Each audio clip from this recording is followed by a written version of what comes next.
Alô, alô, pessoal! Eu sou o Érico San Juan e este é o Ilustre Podcast, um podcast com gente muito ilustrada, feito a nossa convidada aqui, Obrigada.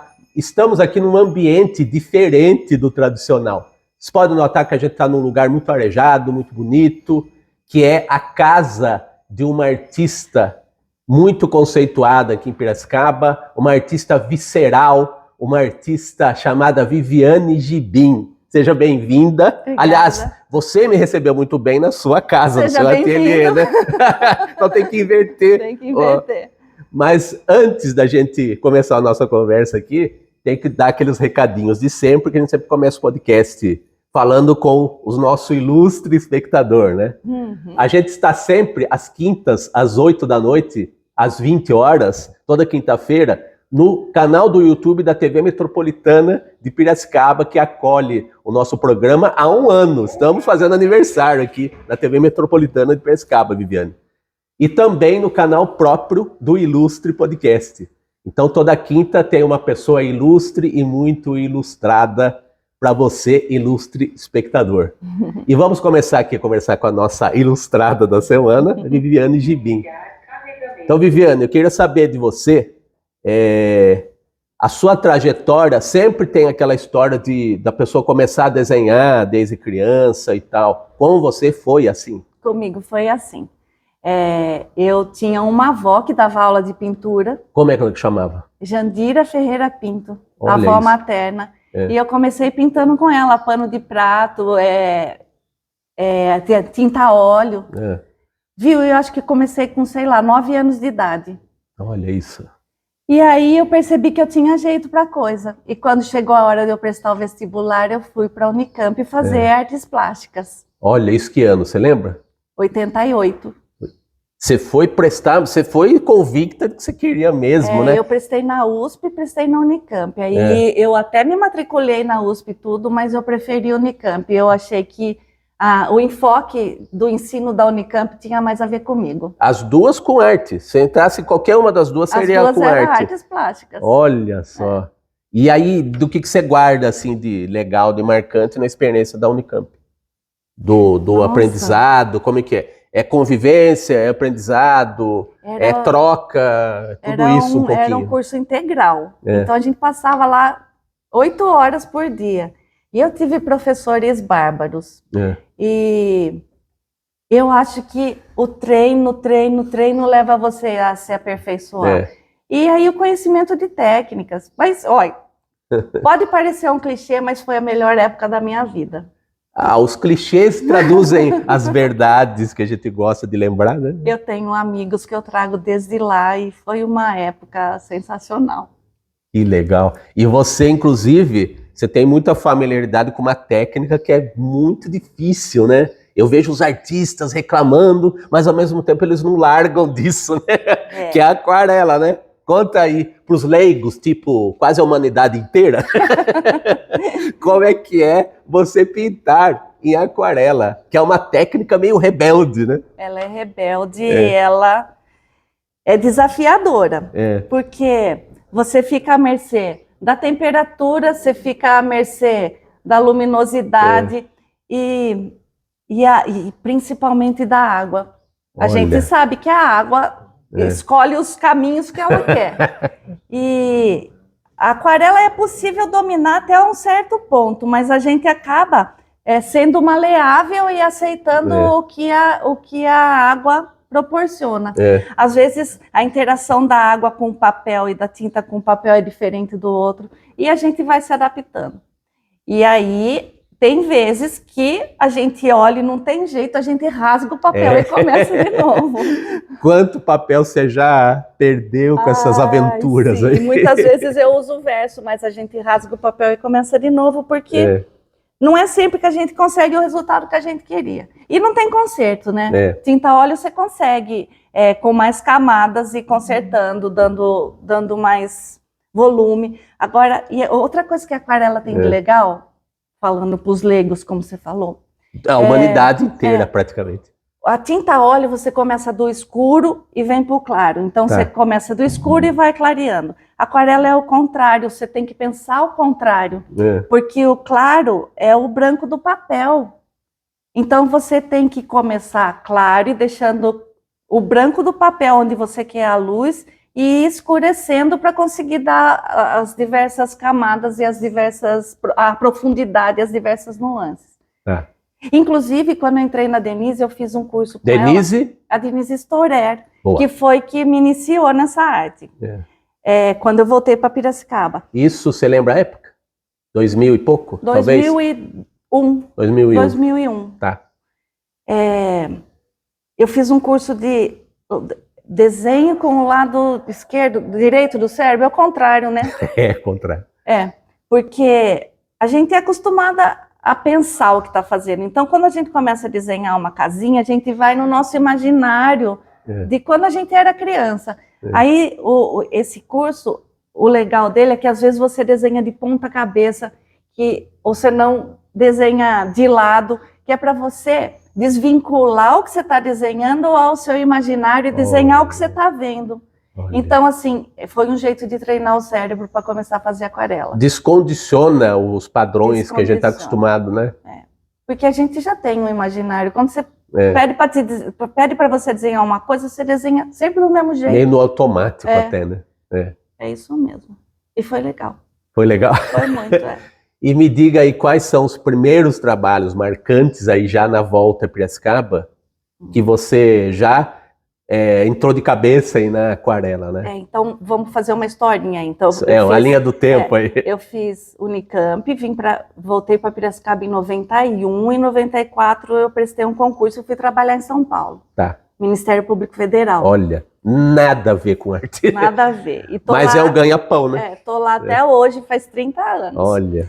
E quando eu voltei para Piracicaba, eu queria entrar em contato de novo com isso, porque a gente que nasce com tinta na veia não consegue ficar longe. Não é nem sangue, né? E é um jeito da gente desestressar, é um jeito da gente pôr para fora. É uma terapia. Né? Aí então a gente constrói o nosso próprio divã, né? Exatamente. E foi aí que eu fui com a Denise. Que eu pesquisei uns artistas na cidade que davam aula de aquarela, mas eu me identifiquei mais com ela. E eu queria aquarela desde o começo, porque é um desafio e eu queria me desafiar. Eu sou muito controladora e ser controlada pela água da aquarela, pelo papel, pela tinta, pela temperatura, era um jeito de me deixar desconfortável e de evoluir. Então você acha que o desconforto tem um papel para a gente ir adiante, assim? Eu acho. Porque quando você está falando que a arte é terapêutica, né? O esperado seria você tá solta para fazer, né? Então não ficar se chateando com a aquarela que toma caminhos próprios, assim, né? Mas então, eu penso assim, quando você está no controle, você acaba fazendo sempre o mesmo. Você não deixa sair de dentro o que você precisa expor. Então, para fluir, precisa do desafio. Precisa.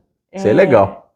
E você tirar um pouco o racional de lado e deixar o seu emocional produzir. Isso é arte, né? Isso. Não tem os artistas intelectualizados, racionais, né? Até frios, de certa maneira, né? Mas no seu caso, visceral. O alto desafio. Visceral é a palavra, né? É isso. E aí, então, quando eu comecei com ela, eu comecei a fazer paisagens.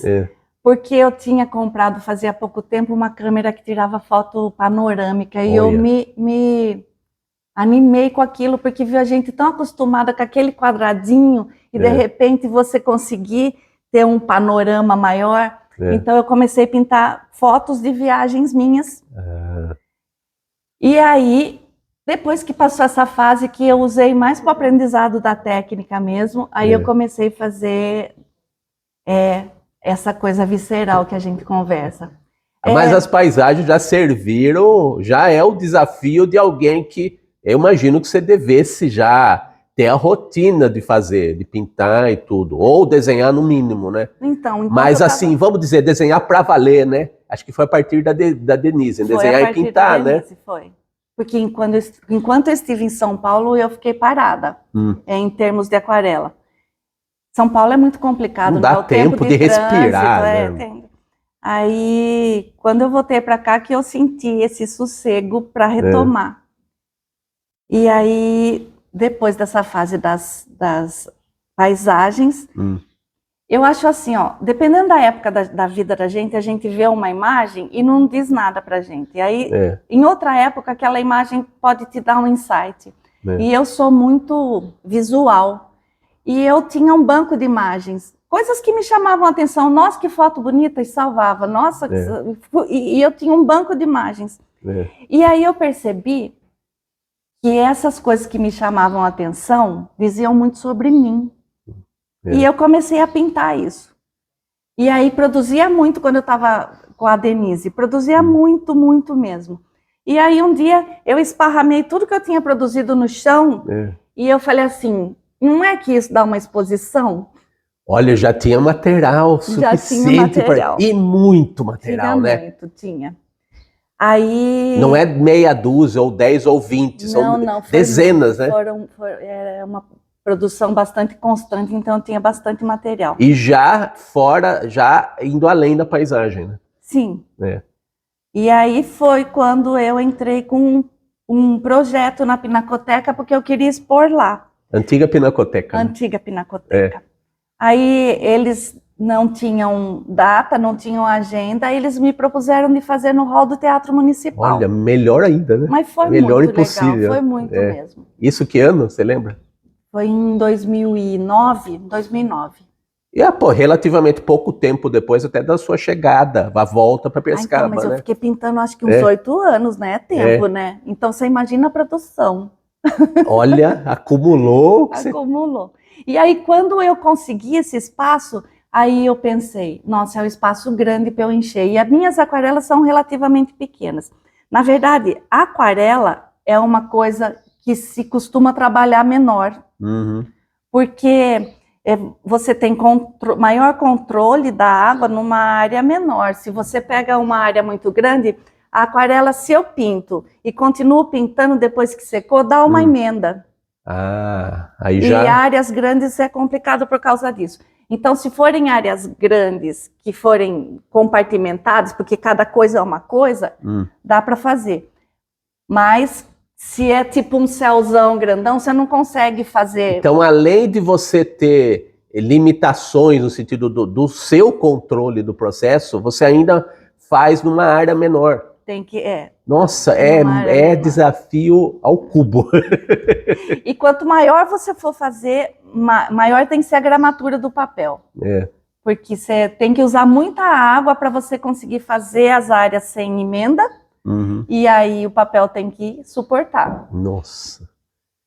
E aí depois que eu consegui esse espaço no teatro, eu pensei, vamos fazer coisas específicas para a exposição. Além da produção que você tinha já. Além da que eu tinha. Olha isso. E aí eu fiz umas coisas muito grandes, tipo 1,5 m por 1, sabe? Olha. Fiz coisas grandes porque eu tinha que preencher aquele espaço do teatro, né? Que é o hall. Eu usei o hall inteiro e a parte de cima também. Que antecede a sala 1, né? Que é dos espetáculos, né? Todo aquele espaço. Enchi de coisa. Enchi, fiz até uma escultura. Olha Tinha só. até uma escultura. Então, a exposição, olha eu aqui. É isso aí. Num sentido muito, cheguei. E ela foi bem completa mesmo. Então, tinha acrílicas enormes. Aí tinha minhas aquarelas. E uma coisa importante. Eu expus a maioria das aquarelas em trios. Aí, assim, quando eu analisei o meu trabalho, eu vi que alguns formavam um conjuntos menores entre si. Então não foi algo planejado, né? Não foi. Eles conversavam e você fala assim, nossa, então eu até moldurei eles em trios. Olha. E o que eu acho legal disso, você me perguntou isso uma vez, por que trios? Eu acho que os trios contam uma história. Olha, é um cineminha da Viviane. São as minhas tirinhas de quadrinhos. É storyboard, é tirinha, tudo sequencial. Eles contam uma história. Às vezes a imagem sozinha não fala o que você está querendo passar. Mas quando você reforça com outras duas, você passa um contexto bem mais forte. Olha, então você reforça a importância, a densidade da mensagem, né? Você acha que um quadro não basta. Você tem que ter a sequência, às vezes não. Olha, que interessante. E ele pode se bastar em si, mas quando você quer contar alguma coisa através dele, eu acho que o trio conta melhor. Olha, o conceito fica mais completo, né? Fica mais inteligível, dá para entender melhor, assim, a sua mensagem, né? É isso. E dessa primeira exposição aí, você contou uma história aí que comovente aí, né? Eu não vou dar spoiler, conta a história aí para nós. Eu conto. Então, assim, essa exposição, ela é muito visceral. Eu estava passando por umas dificuldades na época. Tá. E eu achava que ela era muito particular. Eu não esperava atingir tanto as pessoas do jeito que eu atingi. Então, as pessoas se identificaram muito com a exposição. E assim, porque eu estava pintando minhas dores, minhas angústias, minhas solidões, e muitas pessoas se identificaram com isso. Aí teve o caso desse menino, que ele parou e sentou no chão no Teatro Municipal, na frente de uma obra, e ficou lá mais de hora. Olha isso. Aí ele pegou meu contato, foi embora e, sei lá, 8 anos depois ele veio atrás de mim e falou assim: você ainda tem aquele quadro? Eu tenho. Eu quero comprar, agora eu posso. Olha só. E aí ele levou. Nada como o tempo para passar. Nada como o tempo. E aí, assim, uma coisa que me espantou foi que eu vendi bastante coisa nessa exposição e eu não achei que fosse vender, porque era coisa muito particular. Mas tem a questão da identificação. Talvez por você não ter feito algo parecido até então, eu imagino que isso gera uma dúvida na cabecinha da gente, né? Sei lá, eu acho que a dor é universal, né? Mas às vezes a gente precisa perceber isso quando tem a experiência de expor, né? Então, e a gente acaba traduzindo o sentimento das pessoas através da nossa arte. A gente é porta-voz da humanidade, você acha? Pode se dizer isso. Das dores e dos amores e das angústias, das todas. Dúvidas, sim, eu acho. Então essa exposição aí foi um marco aí na sua carreira. Ela não foi a primeira, porque antes eu fiz uma exposição na Casa do Povoador, com as paisagens, com a Margarete Zênero e o Rubens Zílio. Já foi uma coletiva, mas com pouca gente, né? Pouca gente, chamava Cenários... Olha o trio de novo aí, só que agora com os artistas, né? Essa chamou Cenários da Nossa Vida.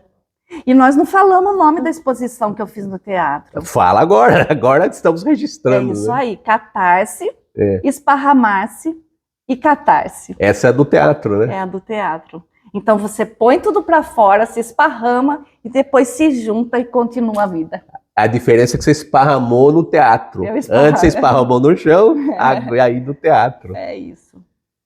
Então você praticamente fez uma retrospectiva do que você tinha feito até então, né? Sim. Que era muita coisa, né? As 2 exposições acabaram sendo, sim, isso. Então, vamos fazer o seguinte, a gente agora vai percorrer esse ateliê maravilhoso aqui, vai ter umas tomadas aqui da gente mostrando quanto é bonito esse ambiente aqui, e a gente vai mudar também de ambiente dentro do ateliê para a segunda parte aqui do nosso papo. Então, num piscar de olhos aqui, a gente vai mudar de ambiente aqui. Combinado. É isso aí.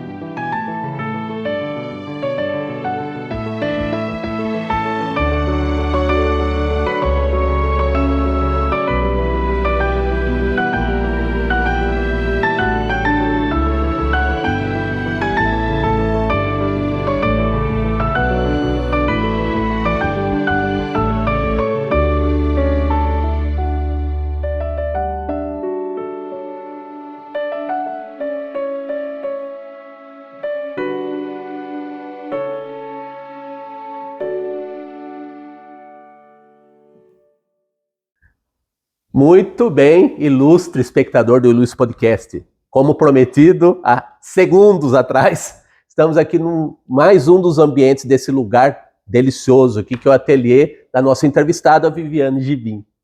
E agora a gente vai falar aqui de trabalhos dela, que quando eu vim aqui visitar o ambiente dela, o espaço de trabalho dela e de lazer também, por que não, né? A gente notou um trabalho que é muito recorrente na sua trajetória, com um órgão do nosso corpo humano muito expressivo, que são as mãos, que eu uso muito aqui nesse podcast, que às vezes tampa a minha cara, né?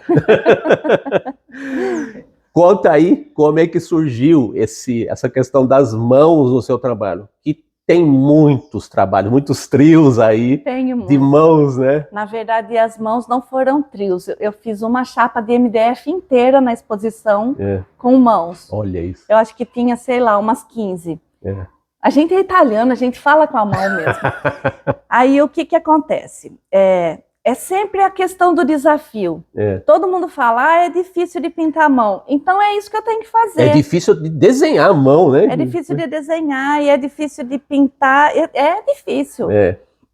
Aí tem a história do escorço. Se você pega ela chapada, é fácil. Agora, se você pega ela de frente, ela tem a deformação da perspectiva. É difícil de você mostrar aquilo sem parecer que você está desenhando uma mão defeituosa. Ela tem que... Você pode até desenhar corretamente, mas ela tem que ser convincente para quem está olhando, né? Parecer que é uma mão normal, digamos assim. Exatamente. Mas não uma mão deformada, né? É isso. E você desenha as mãos de tudo que é posição, tudo que é jeito, né? É isso. O que você destacaria aí de expressivo, assim, desafio para desenhar uma determinada mão, a expressão de mãos aí, de trabalhos seus? Eu acho que, capaz que dê para ver, eu acho que assim, as mãos falam muito.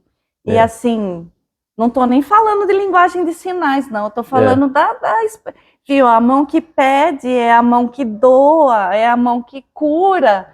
E aí, as mãos sozinhas já contam uma história. É a mão que acalenta. Então, a segurança que você ter uma mão segurando na sua atrás. E aí eu fui explorando isso, e foi quando eu percebi que eu tinha um monte, que foi que eu fiz esse painel gigantesco na exposição só de mãos. Você lembra quantas tinha? Eu tenho a impressão que tinha umas 15, talvez mais. Quais eram as dimensões do painel? Você lembra? Uma chapa de MDF é 3x2, eu acho, é mais ou menos isso. Nossa. E aí todas... Caberia no seu ateliê, que tem aqui até grandes dimensões também, né? Caberia, mas eu só pus uma amostrinha delas aqui na parede, as minhas preferidas. A gente, ao longo da entrevista, vai mostrar várias delas, né? E é isso, a expressividade. E o quanto elas falam sem precisar de uma palavra. Isso é muito importante. E você não pensa em fazer uma exposição de mãos? Não. Por que não? Por que não? Porque mão? Por que não? Não, nunca pensei nisso. Você acha que essa é parte integrante do seu trabalho? Não é algo que você destaca num contexto próprio, assim, as mãos? Então, elas faziam parte. Agora, nessa minha nova fase, eu tenho até de novo, trios com mãos, mas elas fazem parte de outra fase. Tá. Como você pode ver, nessa fase do catarse, eu preenchia toda a tela. Agora, eu acho que a pintura proporciona você deixar esse vazio que também passa sensações. Então, eu comecei essa fase com flores de pé. Então, é uma telinha. Eu até fiz tela em tela. Aquarela em tela não é muito adequado, porque se você molhar, ela sai. Geralmente, aquarela você enquadra. E é em papel desenho. E com vidro em cima. Sim. Mas essa daí eu pintei em tela, em painel, e eu ponho um fixador em cima para não ter perigo de acontecer nada. Então, assim, é uma tela 20 por 20 com uma florzinha. E ela chama Silêncio. Eu acho que esses vazios que eu deixo remetem ao silêncio. É uma flor que caiu e está ali, quietinha, linda, maravilhosa. e não precisa de mais nada, eu acho. Não, você vê como que é a mudança do seu trabalho, né? Primeiro foram as paisagens que são ricas em detalhes. E agora você valoriza o detalhe, né? Exatamente. Em vez de ter uma paisagem lá, uma paisagem com um jardim inteiro, sei lá o quê, algo assim, você vai pegar uma da florzinha lá e colocar num espaço que vai ter aquele branco em volta. Isso, é o vazio mesmo. A gente chama de respiro o espaço que fica na aquarela. E esse aí tem mais respiro do que a aquarela. Porque o respiro, o vazio fala também. E aí, essa fase que eu tô agora, eu tô trabalhando muito com esses vazios. Tem essa que chamava Silêncio, aí depois eu tenho um outro trio que chama Silêncio, que é tipo assim, é um sapato, você chega e larga o sapato no canto e ele fica ali quietinho. Não é nem o par, é um sapato. Não é o par. É o par. É o par. Tá. Aí assim, é que agora não se usa mais, mas você chega, tira o chapéu, pendura e ele fica ali quieto até ele ser acionado de novo. Ah, mas muita gente elegante usa chapéu. Então, aí assim, isso daí questiona muita coisa, questiona a utilidade das pessoas, inclusive. Você deixar ela ali enquanto você não precisa dela de novo. Olha, isso em si já dá um nozinho na cabecinha. Pois é. E aí cada um que olha aquilo, enxerga e sente de um jeito diferente. E aí essa fase que eu tô agora, e eu tô fazendo também umas... eu tô colocando coisas tridimensionais junto na aquarela. Tô fazendo técnica mista. E dá uma sensação gostosa para mim. Então essa próxima série, que se Deus quiser vai culminar numa exposição também. Opa, aí sim. Tá em andamento. Isso faz essas fases todas aí, você, pelo que eu tô vendo, você não tem exatamente uma preocupação de cada vez que você passa por uma fase. Eu sei que isso daí é intuitivo, às vezes a gente não é racional o processo de você tá dentro de um processo e perceber que você está terminando ou começando, ou está em andamento. Não é racional. Você não tem a preocupação em querer fazer uma exposição de cada fase, assim. Não tenho. Na verdade, esses trabalhos eu fui produzindo separadamente para as mostras da Associação Piracicabana dos Artistas Plásticos. Então tem uma para Mostra Primavera, outra para Mostra Almeida Júnior. Eu fui produzindo. E aí eu estava pondo uns trabalhos à venda e estava pondo uns desses à venda também. Aí um amigo meu, amigo do coração, Odair Demarque, todo mundo conhece. Aqui em Piracicaba ele é conhecido. Ele falou assim para mim: não, você não vai vender isso. Você não está vendo que isso dá uma exposição? É a alma do curador, né? É a alma do curador. E assim, ele enxergou a coerência dessa fase e dá uma exposição. Só que assim, não estou com pressa, porque eu continuo trabalhando no Ministério Público Federal. Sim. Eu ia me aposentar agora em janeiro do ano que vem, mas mudou a lei e agora eu vou até 2028. Tem uns aninhos aí. Tem uns aninhos. E aí, então, eu continuo produzindo no meu ritmo. Não é do jeito que eu produzia quando eu estava academize, porque meu trabalho toma bastante tempo, mas o meu trabalho está coerente, está formando um conjunto e vai contar uma história legal numa próxima exposição. Olha, mas eu precisei que alguém abrisse meus olhos, porque eu não estava enxergando isso. Eu ia me desfazer, inclusive, das obras. Nossa, mas por isso que é bom ter amigos, né? Pois é. Amigos curadores. E amigos que entendem do que você está fazendo e passando, né? Porque veja só uma coisa, a gente não é curador do próprio trabalho, a gente faz. Por mais que a gente tenha consciência do que a gente faz, a gente não é curador, né? A gente é muito... A gente está imerso naquilo e tem que ter uma visão externa, né? Tem que ter. Uma visão, um distanciamento, né? E a gente não é curadora, mas falando nisso, eu sou curadora. Do próprio trabalho. Você quer me pegar? Do meu próprio trabalho e também de todas as exposições da PAP. O ano passado eu fiz o Salão de Belas Artes da Prefeitura, eu também fiz a curadoria.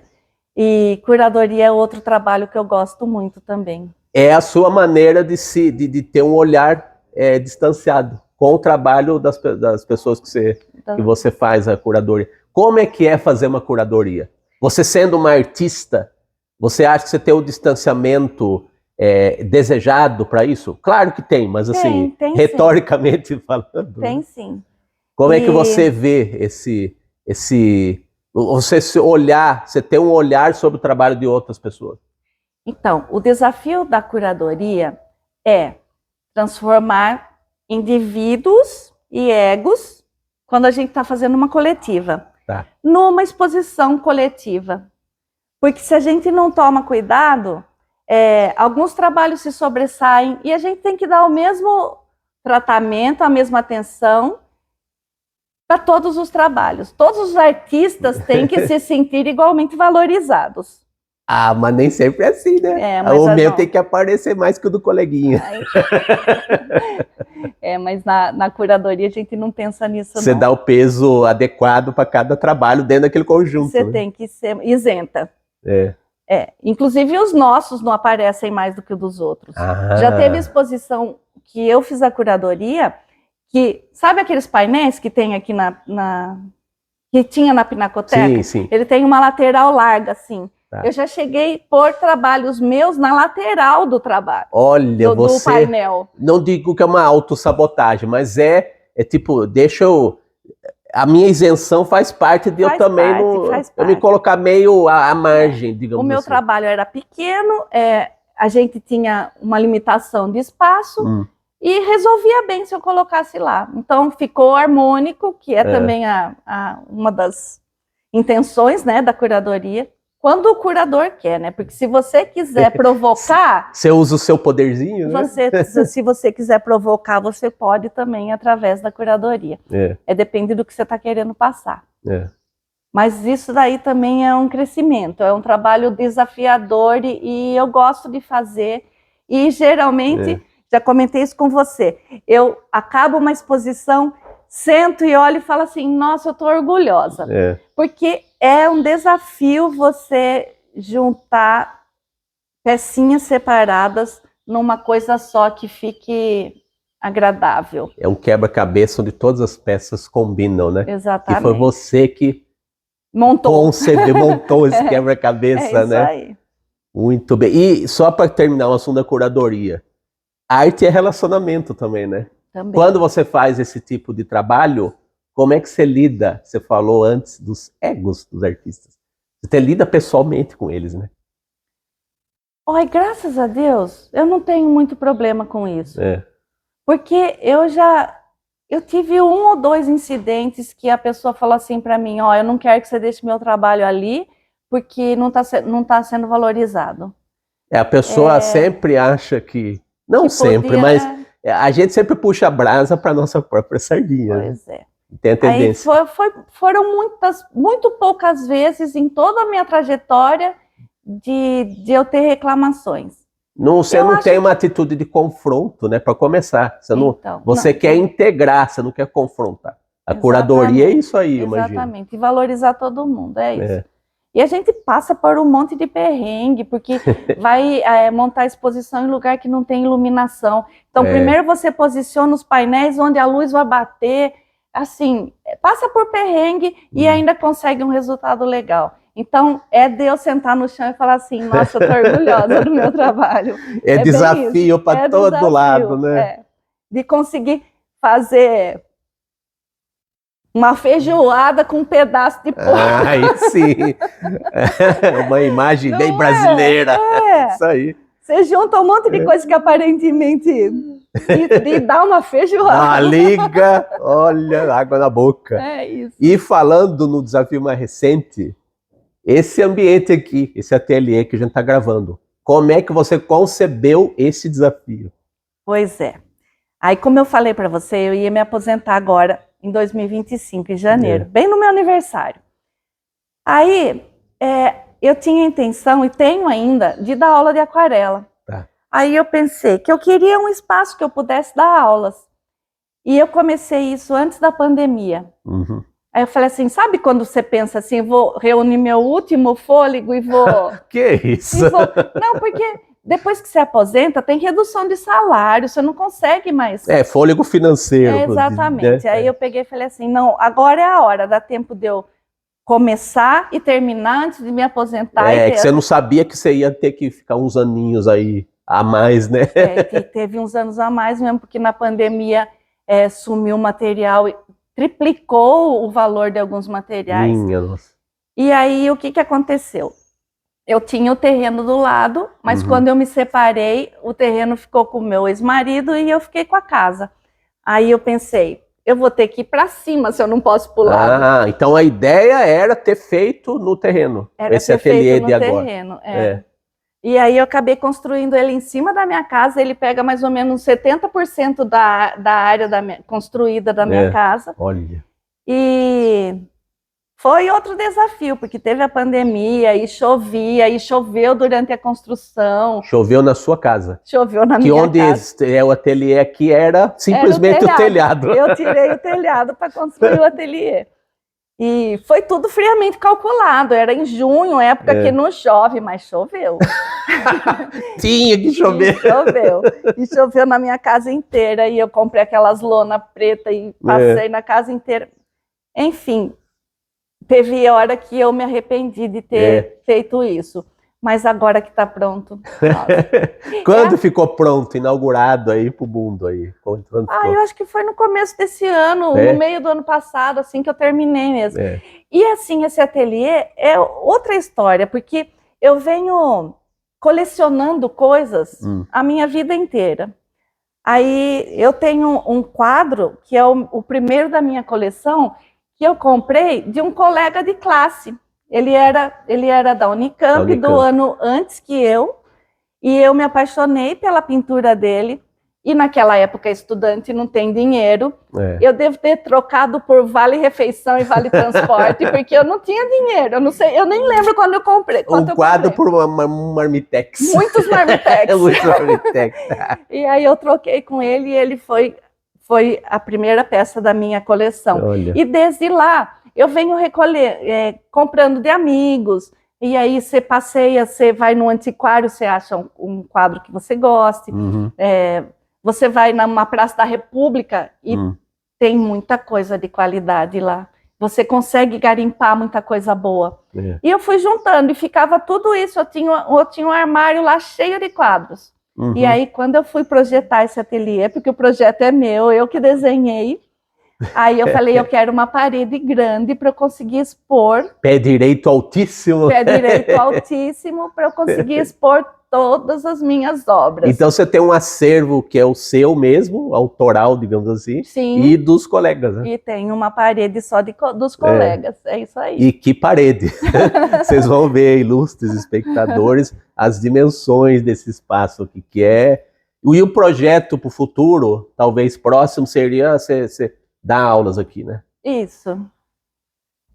Eu podia começar já, se eu fosse dar aula de noite, mas não é uma coisa que está dando certo ainda. Não chegou o momento. Não, a hora que chegar o momento vai ser perfeito. Aí eu não fico lutando muito, não. É assim, eu já tenho o espaço que era o mais difícil. Aí a hora que eu tiver o tempo, a gente começa.